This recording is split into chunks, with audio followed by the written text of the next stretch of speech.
Good morning. It is Tuesday, September 23rd, and welcome to Up to the Minute Live. I'm Andrea Bonner, Chair of HCC's Consumer Arts and Sciences Center of Excellence, and I'm joined by my amazing co-host, Mr. Benjamin Escobar, HCC Production Specialist, who's going to tell everyone how to find us today. Benji? Yes, we are live on the Houston City College District Facebook page, not HCC, but Houston City College District. We're also on YouTube, X, LinkedIn, and on HCCTV, where you can catch rebroadcasts of this show at noon, 5 and 10 p.m. Monday through Friday. And also, make sure you like this episode and follow us on social media.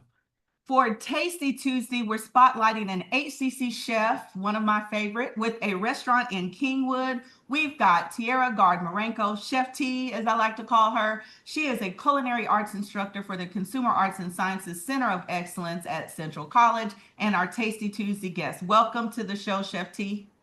Hey, thank you. I'm so happy to be here.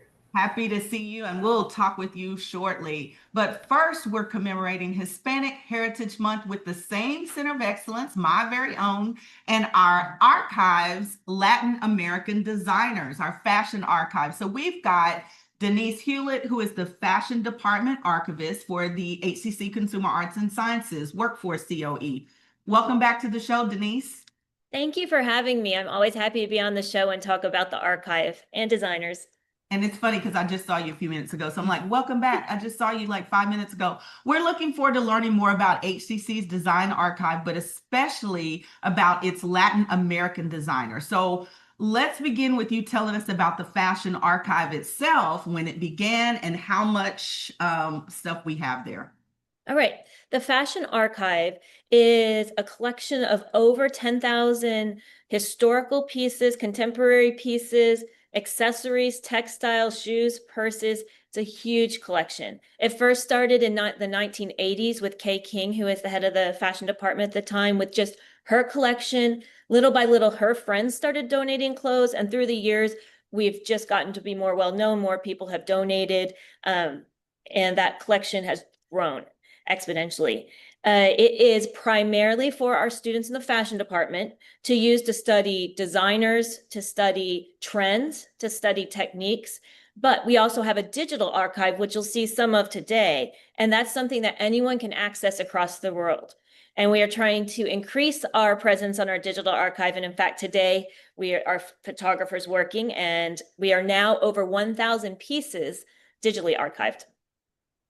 Of course I'm excited because I know I'm housed there, so I see it all the time. Super excited to tell everyone else about it. But we're going to talk about 3 designers today, although we have several Latin designers in our archive. So let's start with the great man himself, a household name to everyone, whether you're a fashion person or not. What can you tell us about Oscar de la Renta? So Oscar de la Renta is probably the most famous designer we're going to talk about today, and well represented in the HCC Fashion Archive. He was a Dominican Puerto Rican fashion designer. He was born in Santo Domingo, and he was the youngest of 7 children. His mother was Dominican. His father was Puerto Rican. He got his training by the House of Balenciaga in Europe. And he was the first Latin American designer to head a French couture house with Pierre Balmain. So that in itself is groundbreaking. In 1965, he started his own fashion house, which was known for blending European couture with American sportswear to create elegant, sophisticated designs that are pretty timeless. And he became internationally known in the 1960s when he dressed one of the most famous women at the time, Jacqueline Kennedy. And from there, his brand just grew and grew and is worn by celebrities even today. Unfortunately, he died in 2014, but he left a legacy behind of well-loved, coveted designs and boutiques around the world that are still designing today. Well, thank you for telling us about Mr. de la Renta. He was definitely well known. I think I have one very small piece in my collection from him. Next up is Carolina Herrera. So what can you tell us about her background, and what do we have of hers in the archive? So Carolina Herrera is actually born to a pretty influential and well-off family. She was of Venezuelan heritage. And she began her career in 1965 working for the Italian designer Emilio Pucci, which the archive has quite a bit of his too. He was a close family friend. And she was also known for her innate sense of style. In fact, in 1980, she made the International Best Dressed list. And that kind of took her to decide to design on her own, to take her sense of style and her knowledge and create her own fashion house in 1981. Throughout her career, she's designed for various people. I mean, she's still designing today. And she's also famous for designing First Ladies' clothes. So she's designed for Jacqueline Onassis, Laura Bush, Michelle Obama, Melania Trump. And her designs are characterized by just timeless elegance, sophistication. And in our archive, you can see examples of this. You mentioned that she was very stylish. I love her aesthetic. It's just like a classic bottom and a white button-down shirt. And she just always shows how very chic that is. Whenever I see her, it's like that red lip and just that aesthetic. So it's exciting that we are fortunate enough to have some of her pieces in the collection. And finally, let's talk about my friend, your friend, we all know Cesar Galindo, who is not only a good designer, again, he's a friend of the fashion program, and he's actually on our fashion advisory board. So tell us about Cesar. Yes, I didn't think we could talk about Hispanic designers without paying tribute to Cesar Galindo. Again, one of your great friends, becoming one of mine. He's a true friend and inspiration to the fashion community. He is also from Houston. So he is a local boy. He's Mexican American heritage. He began his interest in fashion from his mother, who was a gifted seamstress, and she taught him to sew at a young age. And that sparked the interest for fashion. His career began designing corsets and period pieces for the Miami City Ballet and the Houston Grand Opera. And in 1993, he got a big break when he designed a kimono that was featured on the cover of Elle magazine, and that earned him a place in the fashion world. He donated a large collection to us, actually, so it can be seen physically and on the digital archive. And it's actually one of my favorite collections. It really showcases his love of color, his love of prints, which he attributes to his Hispanic heritage. Yeah, he actually just had a big New York Fashion Week fashion show last week. And it was exciting. You can go online and see that show on YouTube and also on his Instagram page. So he is a big friend, again, of the department.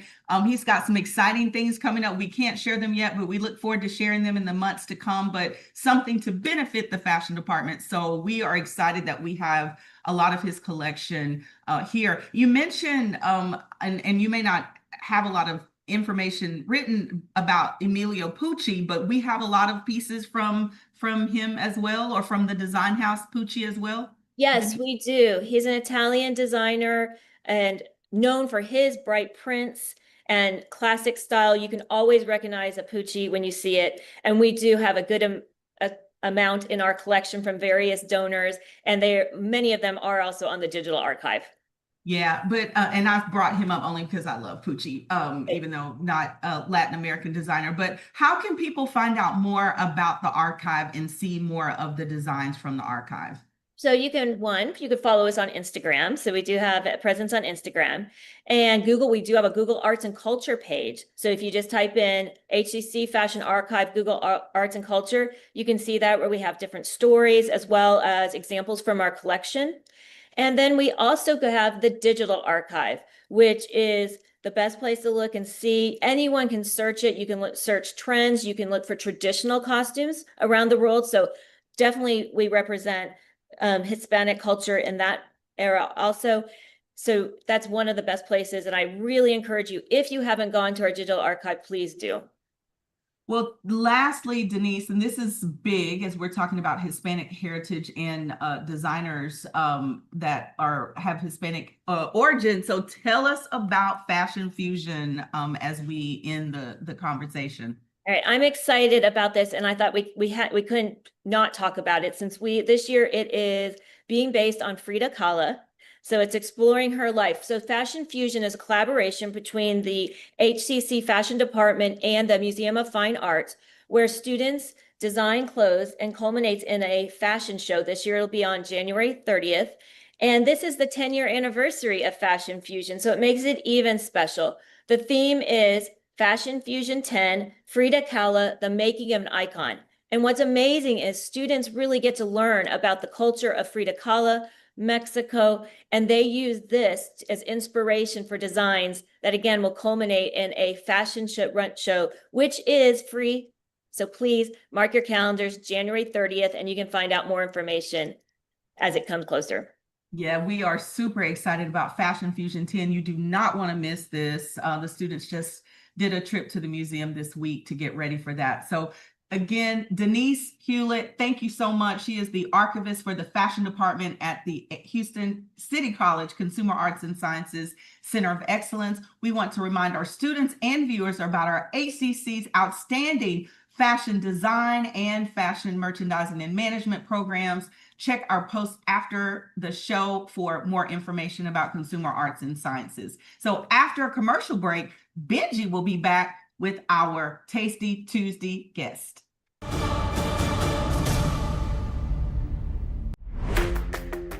Why wait on your dream job? At Houston Community College, tuition is only $33 per credit hour. With flexible schedules, over 100 programs, and campuses across Houston, HCC makes it easy and affordable. Your future for less. Houston Community College. Move your future forward. Poison Help is a free 24/7 hotline that answers all of your poison questions in over 100 languages. Hello? Poison Help? Hello? When poison happens, we're here for you. Just call Poison Help, 1-800-222-1222. Dear Santa, my mom says I'm a good helper, but you didn't come last year. I just really hope this year when I wake up, I'm gonna see that you came to my house too. Donate today.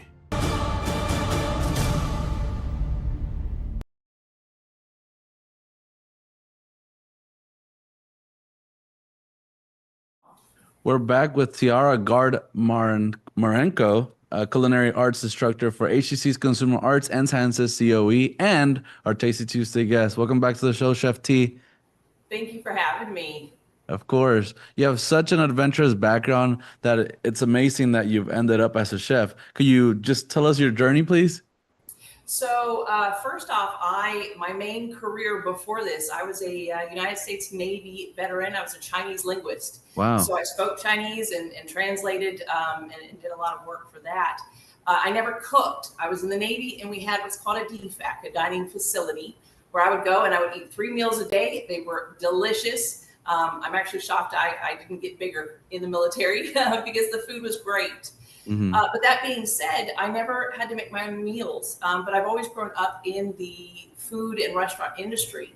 My parents were the musicians for Kingwood Country Club for about 19 years, and my brother and I grew up in that club being served food from the executive chef Art.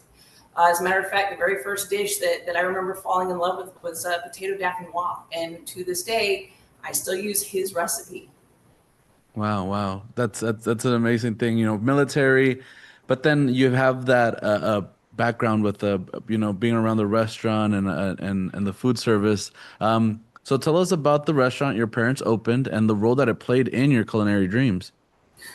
So in 1996, I was just shy of turning 14. So don't do the math here. Let's not age me. But they built the restaurant from the ground up. They wanted a place where they could play their music whenever they wanted, instead of being told by somebody else's rules. And we always laughed because my mother can burn water. And so she has no cooking experience. And she sat my brother and I down when we were very young and said, listen, this is our dream. It doesn't have to be your dream. This is just what we're going to do now. We lived above the restaurant. And she said it wasn't going to be our dream, but my brother started off as a dishwasher and I started off as the hostess. So we still ended up working here, but we didn't know that we were also going to fall in love with it. Yeah. Restaurants usually are a family ordeal, really, when you have the kids there and the parents. I mean, I'm familiar with them. Myself, my parents own a restaurant too, so it's Hey. very familiar. Um, so you said while you were in China, you were also called back to help with the restaurant, right? So I was actually teaching over in China. I was teaching English, and I've just always had a love for that. But I got a call one day, not really a call because, you know, they monitor everything over there, but I did get a sly little email that had said, unfortunately, my father had a heart attack and needed a heart transplant. I need to come Oh, wow. home immediately. And so, you know, many hours of the flight, I got home. He luckily did get his transplant, and he's fine. Okay. He's still kicking to this day. But Awesome. I walked Awesome. into the restaurant, and you know, it was just chaos because nobody was here. They were all at the hospital, and so there was some interesting staff, and eventually my mother looked at me and she said, "Listen, either you learn to cook or we close."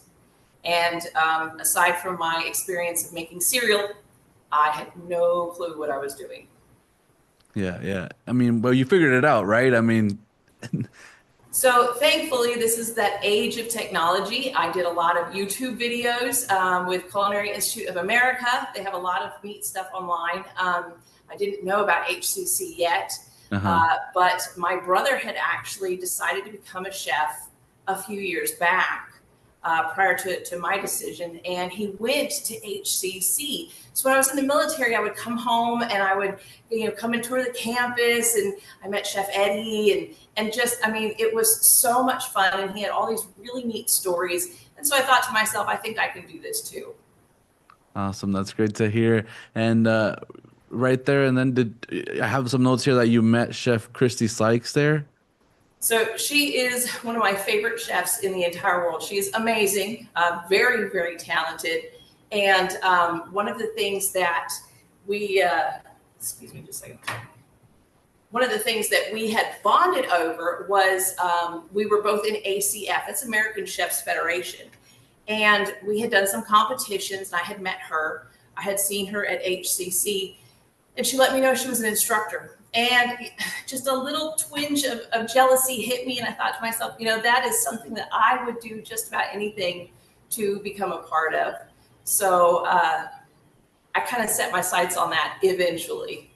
Yes. And Chef T, I know you're gonna have a demo for us today. I don't know how long it's gonna take, so maybe we can get started on it, and then we can just keep having the conversation and you telling us what you're gonna do here today. So today, one of the things that I love in a fine dining restaurant is tableside service. Whether they're, you know, the Mexican restaurants that make the guacamole, or a place that does like a tableside Caesar. Every now and then I try and like surprise my guests by making bananas Foster. Oh, And this I love is, it. I like to use it as a dessert, but you can always put it on French toast. That's delicious. So we're going to start off. I'm going to turn on my heat here, and we're going to do a medium to high heat because as we put in our butter and our sugar, we're looking for a nice caramelization, but we don't want to burn it. So I'm going to add in just my butter, and I can always attach the recipe later, but I already have everything measured out because as a culinary instructor, we definitely like to tell people that your mise en place is very important. You don't want to come into a recipe still looking for things. So you want to make sure that it's already there. So I'm going to start with my sugar and my butter, and we're just going to get that melted down a little bit. As that's happening, I'm also going to be adding in my cinnamon, my vanilla, and a little bit of salt. We need that balance of that sweetness there. So here we go. And I promise I'll even tilt the pan up so you get a better view of this in just a second once it melts all the way. So this is just one of my favorite desserts. I try very hard not to eat it too often because it's one of those that once you start, you can't stop. Yeah, and you can see like the amount of sugar and butter there. I mean, can't be healthy for everyday use, right? Yeah, but normally when you're making dessert, you're not looking for healthy. Right? That's, of course, yes. More about the taste. So we're gonna get a nice little bubble going here. And as you can see, when that butter starts hitting that brown sugar. It's really giving it a nice dark complexion. And we're gonna get in some bubbles. I do use a nonstick pan. I cannot stand cleaning something where the sugar gets stuck when it's done. Yeah, of course. So here we go. This is one of the easiest recipes because it doesn't take very long. So as those bubbles are going to continue, I'm actually going to take my bananas. This is a slightly underripe banana, and I'm going to toss those in there too. And do you want to use a little bit underripe bananas, or could you use ripe bananas as well? What would you recommend? Please, when you're making this, you use whatever you can find. Don't stop yourself because you don't have an underripe banana. I will tell you that the underripe bananas do hold up a little bit better in the heat. And since you are putting them in while this sugar is continuing to cook, it works a little bit better. Presentation wise, for a restaurant, we would want the underripe. But if you're just making this at home, like I said, don't stop yourself because you do not have an underripe banana. And then my favorite part, this is my rum. I always take it off the heat when I add. And then we're going to put it right back on. Oh. So this is, of course, going to burn off some of that alcohol, but it also gives it just the best flavor. It'll take just a minute to cook that alcohol off. And then once it does, you can turn off your heat. And it's ready to go on top of French toast or ice cream or any other sweet thing you can think of. Awesome. Well, thank you so much. This is Tiara Marenco, or Chef T, Culinary Arts Instructor for HCC's Consumer Arts and Sciences COE and our Tasty Tuesday. Thank you so much for sharing your story with us and sharing us how to make bananas Foster. Anytime. We'll see you in class. Of course. We want to remind our students and viewers that HCC has an outstanding culinary program. Check out our post for info on it and the entire HCC Consumer Arts and Sciences COE, as well as the Veranda. Coming up next, we have a quick commercial break. Then Andre and I will return with some news and announcements, so stay tuned. ¿Por qué esperar para el trabajo de tus sueños? En Houston Community College, la colegiatura es de solo $33 por hora de crédito. Con horarios flexibles y campus en todo Houston, inscribirse en HCC es fácil y accesible. Houston Community College. When a child is sick, there's one thing they need: a really big cookie. Welcome to RMHC. We're not big on poking sticks and beeping machines, but we're the best at playing dress up. We think the Tooth Fairy should travel everywhere, and while hospitals have doctors and nurses, we have mom and dad. Because at Ronald McDonald House Charities, we help families feel at home, even when they can't be. Our individual voices are powerful, but not everything has a voice. Let us be a voice to the voiceless. It's time to speak up for nature.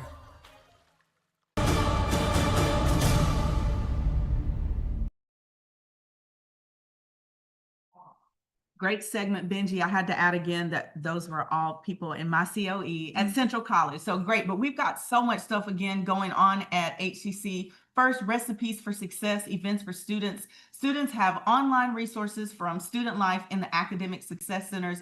Upcoming virtual events are the Resume 101, which is going to be 1 p.m. tomorrow, Tuesday, September 24th. You can check our post after the show for more information. And next up, we have Hispanic Leaders in Action at Northwest campuses. Faculty, staff, and students are invited to attend this special event at the Katy campus to learn about Hispanic leaders. This will take place Tuesday, September 30th from 11 a.m. to 1 p.m. at the HCC Katy campus. So check out our post after the show for more info. And I know we have a rebrand launch event coming up, right? Yep, the rebrand launch event is going to be at Northeast campuses. So students, faculty, and staff are invited to a celebration of the new Houston City College. You're going to have cake, a lot of fun, and HCC swag. I always go for the swag. All of that will be part of festivities while supplies last. So get there early, 11 a.m. to 1 p.m. It's going to be Tuesday, September 30th. So that's next Tuesday at Acres Homes. Northline, Northeast, and North Forest campuses. So again, check our post after the show for more information. So what about the ballot boost? Yes, students are encouraged to attend this voter registration drive if they have not already registered. It's important. It's an important part of your civic duty. So this will take place Tuesday, September 30th. We have a lot of events on September 30th from 11 a.m. to 1 p.m. at the Coleman Atrium. Atrium? How do you say that? Atrium. Sorry, yeah. So check out our post on the show for more info on that. And I know this month is National Student Parent Month. National Student Parent Month. I need to tell my mom because I'm a student too. In September, it's this month. So HCC is a proud supporter of the National Student Parent Month, an initiative to highlight the sacrifices and achievements of student parents who are pursuing higher education while raising children. Oh, that's what it is. I get it now. The month of September serves to draw attention to the approximately 4 million Americans with dependents. So check out the message from Dr. Chastity Holloman Douglas, who's the AVC of Special Programs, on HCC District Facebook page, and visit our student parent web page for a full list of events for student parents. Student parents, shout out to you. You guys do an amazing job. So check our post after the show for information to register. Yes. And finally, fall registration continues. There is still time to register for fall classes, including Second Start. HCC classes are offered in a variety of programs, semester lengths, and modalities, including online anytime, online on a schedule, hybrid, in-person, and hybrid lab. So no excuse to not take any classes. To learn more about HCC program start dates and options to cover costs, visit hccs.edu/apply. Coming up, we've got more great things going on for Hispanic Heritage Month. We're spotlighting more special guests from the halls of HCC and beyond. So don't touch that dial or your Facebook feed on Wednesday mornings. And make sure, again, we have to say this all the time, you like this episode and follow us on social media. Thanks for joining us. We'll see you next time.